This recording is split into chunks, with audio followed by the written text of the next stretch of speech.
सर्दी के मौसम में दोस्तों कुछ मीठा खाने का मन करता है, तो आप इस तरीके की रेसिपी बना करके रख ले और कई महीनों तक स्टोर करके इसे आप खा सकते हैं। हमने कुछ सूखे नारियल को इस तरीके से लंबाई में कट कर लिया है और हमने थोड़े से काजू लिए हैं, बादाम लिए हैं और हमने मखाना लिया है। आधी कटोरी हमने इसमें मूंगफली के दाना लिए हैं। मूंगफली के दाना इसमें ऑप्शनल है, यदि डालना चाहते हैं तो डालें, ना डालना चाहते हैं तो ना डालें। आज की बहुत ही हेल्दी और बहुत ही झटपट बनने वाली यह रेसिपी है, सभी को बहुत ही पसंद आने वाली है। बूढ़ों से लेकर बच्चे तक सभी इसको बहुत ही पसंद करेंगे। यकीन मानिए दोस्तों, आप एक बार बनाकर तो देखना, हमेशा आप इसी तरीके से बना करके तैयार करेंगे।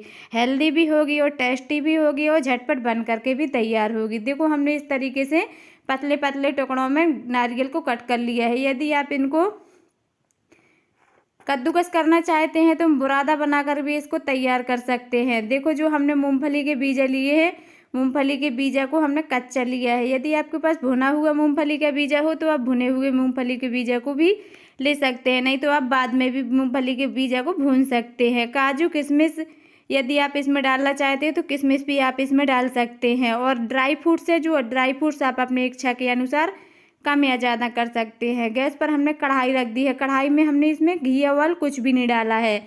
ऐसे ही हमने मूंगफली के बीज लिए थे, मूंगफली के बीजा को हम ड्राई रोस्ट करेंगे धीमी गैस पर लगातार चलाते हुए, जब तक हमें इनको भूनना है जब तक इनका अच्छे से छिलका ना उतरने लगे। मूंगफली के बीज बहुत ही जल्दी भून करके तैयार हो जाते हैं। देखो इनका कितने अच्छे से छिलका भी उतरने लगा है, यानी कि हमारी मूंगफली अच्छे से भून करके तैयार हो चुकी है। इनको हम एक बर्तन में ठंडा होने के लिए रख देंगे।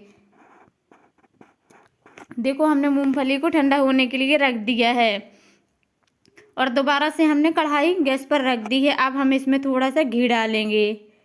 यदि आप इसमें ऑयल डालना चाहते हो तो ऑयल डाल सकते हैं, लेकिन घी का टेस्ट इसमें बहुत ही अच्छा आता है। सबसे पहले हम इसमें बादाम भूनेंगे। बादाम भूनने में थोड़ा समय लगता है और जो सारी चीज़ें हैं हमारी वो बहुत ही जल्दी भून करके तैयार हो जाती हैं। देखो हमने कुछ इस तरीके से इतने बादाम लिए हैं। अभी हमने बादाम को छोटे छोटे टुकड़ों में कट नहीं किया है। यदि कट करके आप घी में भूनना चाहते हैं तो कट करके भी भून सकते हैं। देखो जो हमारे बादाम है अच्छे से भून करके तैयार हो चुकी है। जब आप घी में बादाम को भून लेते हैं तो बहुत ही अच्छा इसमें टेस्ट आ जाता है। अब हम इनको एक बर्तन में निकाल लेंगे। इतने ही घी में जो हमारे ड्राई फ्रूट्स हैं, सारे ड्राई फ्रूट्स अच्छे से भून करके तैयार हो जाएंगे।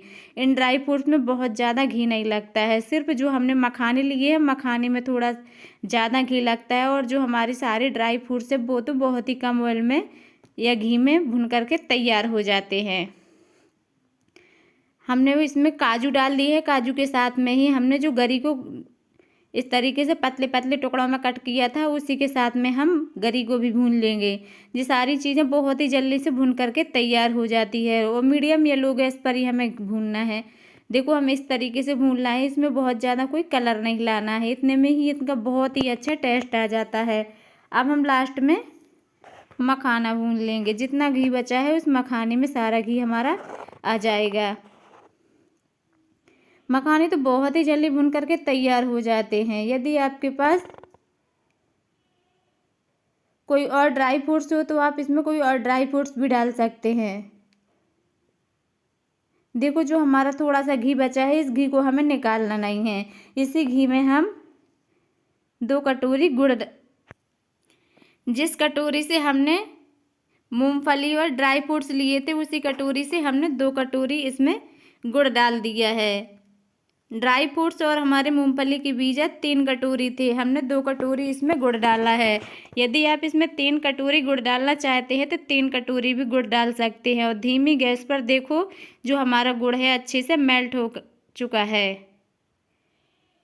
हमें इनको धीमी गैस पर लगातार चलाते हुए गुड़ को थोड़ा सा पका लेना है और हमें तेज़ गैस पर इसको नहीं पकाना है, नहीं तो जो हमारा गुड़ जल जाएगा। 1 कटोरी में हमने थोड़ा सा पानी ले लिया है, इसको हम चेक करेंगे और 4-6 बूंदें हमने गुड़ की इसमें डाल दी हैं और थोड़ा सा हम इसको ठंडा होने देंगे और एक बार हम चेक करेंगे। जब भी हमारा गुड़ जो हमने कटोरी में डाला था अच्छे से ठंडा हो चुका है तो इसको हम इस तरीके से तोड़ेंगे। देखो बिल्कुल भी नहीं खिंच रहा है, यानी कि हमारा गुड़ अच्छे से पक करके तैयार हो चुका है। अब जो हमने ड्राई फ्रूट्स लिए थे सारे ड्राई फ्रूट्स हम इसमें डाल देंगे। और जो हमने मूंगफली के बीजा को भून करके रखा था उनका हमने कुछ छिलका उतार लिया है और कुछ हमने बगैर छिलके के ही रहने दिया है। यदि आप इसका पूरा छिलका उतारना चाहते हैं तो पूरा छिलका उतार सकते हैं।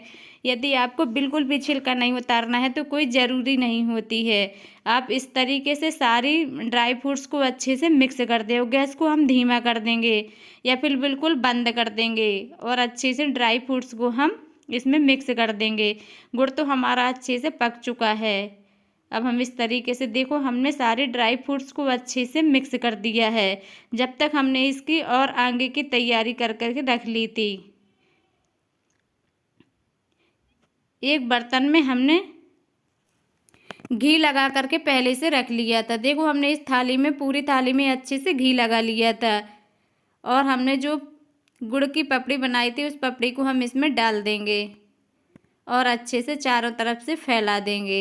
एक जैसा हम फैला करके तैयार कर देंगे और इसको हमें बहुत ज़्यादा मोटा नहीं फैलाना है, थोड़ा हमें पतला ही फैला करके इसको तैयार कर लेना है।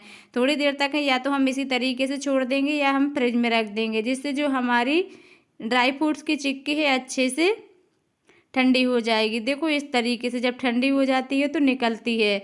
बहुत ही अच्छी आज की हमारी बिल्कुल सॉफ्ट चिक्की बन करके तैयार होगी। बिल्कुल भी तो दांतों में नहीं चिपकेगी। आप इसको बहुत ही आराम से खा सकते हैं। बच्चे तो इसे बहुत ही पसंद करेंगे। ठंड के मौसम में आप इस तरीके से चिक्की बना करके रख ले, कई महीने तक स्टोर करके आप इसको खा सकते हैं। और वीडियो देखने के लिए आपको बहुत बहुत धन्यवाद।